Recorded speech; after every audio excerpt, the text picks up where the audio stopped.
Telangana June 6 LLB, LLM కోర్సుల్లో ప్రవేశాలు కల్పించేందుకు నిర్వహించిన TG law set, PG law set ఫలితాలు ఈ నెల 25న విడుదల కానున్నాయి. అదే రోజు ఫైనల్ కీతో పాటు ఫలితాలను ఉస్మానియా యూనివర్సిటీ అధికారులు విడుదల చేయనున్నారు. LAWCET, PG LAWCET పరీక్షలను శుక్రవారం రాష్ట్ర వ్యాప్తంగా నిర్వహించారు.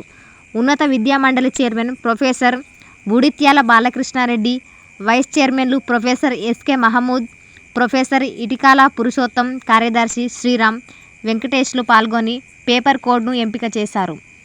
79.2% హాజరు. మొత్తం 3 సెక్షన్లలో 76 పరీక్షా కేంద్రాల్లో పరీక్షలను నిర్వహించగా 79% అభ్యర్థులు పరీక్షలకు హాజరైనట్లు తెలిపారు. ఉదయం సెషన్లో 20,719 మందికి, 16,109 రెండో సెషన్లో 20,491 మందికి, 16,009 మూడో సెషన్లో 16,505 మందికి, 13,491 అభ్యర్థులు పరీక్షకు హాజరైనట్లు కన్వీనర్ ప్రొఫెసర్ విజయలక్ష్మి తెలిపారు. 10న ప్రాథమికకి విడుదల. Law set, PG law set ప్రాథమిక కీని ఈ నెల 10వ తేదీన విడుదల చేస్తారు.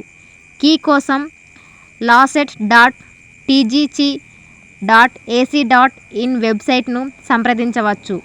అభ్యర్థులు ఈ నెల 14న తేదీలోపు ప్రాథమిక కీపై అభ్యంతరాలు వ్యక్తం చేయవచ్చు. ఈ నెల 25న ఫలితాలు విడుదల చేస్తారు. అదే రోజు ఫైనల్ కీతో పాటు ఫలితాలను ఉస్మానియా యూనివర్సిటీ అధికారులు విడుదల చేయనున్నారు. LAWCET, PG LAWCET పరీక్షలను శుక్రవారం రాష్ట్ర వ్యాప్తంగా నిర్వహించారు.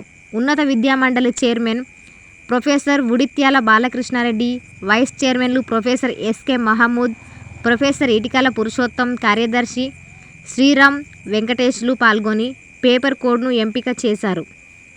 మొత్తం 3 సెషన్లో 76 పరీక్షా కేంద్రాల్లో పరీక్షలను నిర్వహించగా 79.2% అభ్యర్థులు పరీక్షకు హాజరైనట్లు తెలిపారు.